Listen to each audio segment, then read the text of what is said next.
Сәлем достар, менің каналыма қош келдіңіздер. Бүгін біз дамский пальчики тортын дайындаймыз. Өте қарапайым рецептпен.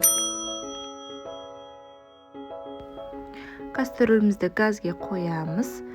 1,5 стакан су құямыз. 150 грамм сары май салып, жақсылап араластырамыз.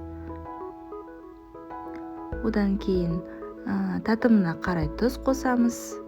Және баяу отта араластырып пісіріп тұрамыз. Одан кейін бізге келесі 1 стакан ұн қажет. Ұнды осылай аз-аздан салып араластырып тұрамыз.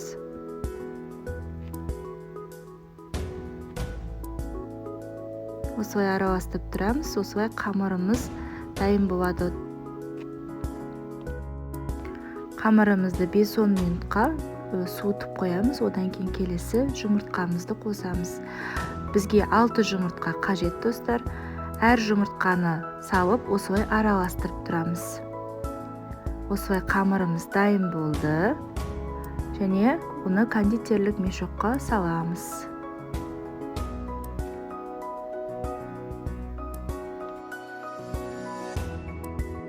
Келесі бізге пергамент қағаз қажет. Пергамент қағазға осылай пальчиктерімізді дайындап аламыз. Пальчиктеріміздің ұзындығы 4 см болу қажет. Одан кейін 190 градуста 35 минутта пісіріп аламыз. Міне қыздар, осылай күшті біздің пальчиктеріміз дайын болды. Дәмі деген керемет. Келесі біз крем дайындаймыз. Крем дайындау үшін бізге 20%-тік 400 грамм қаймақ қажет.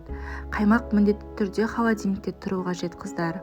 Одан кейін 300 грамм сгущенканы қосамыз да жақсылап миксермен араластырамыз. Бір келкі консистенцияда болу үшін қыздар жақсылап миксермен 2-3 минуттай араластыру қажет. Осы уақыт аралығында біздің пальчиктеріміз суып дайын тұр. Міне арасын көріңіздер, өте әдемі. Яғни арасы боз әдемі болып піскен. Келесі енді біз кремге дамский пальчиктерді батырып алып, бәрін осылай дайындаймыз.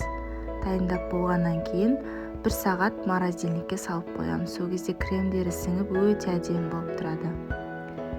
Міне дайын болды. Осыны 1 сағатқа жібереміз. Одан кейін қыздар, оформлениені неше түрлі заттармен жасауға болады. Мен Қазақстан шоколадын ертіп бетіне құйдым және киви мен анармен осылай оформление жасадым. Дәмі өте керемет шығады достар, міндетті түрде дайындап көріңіздер.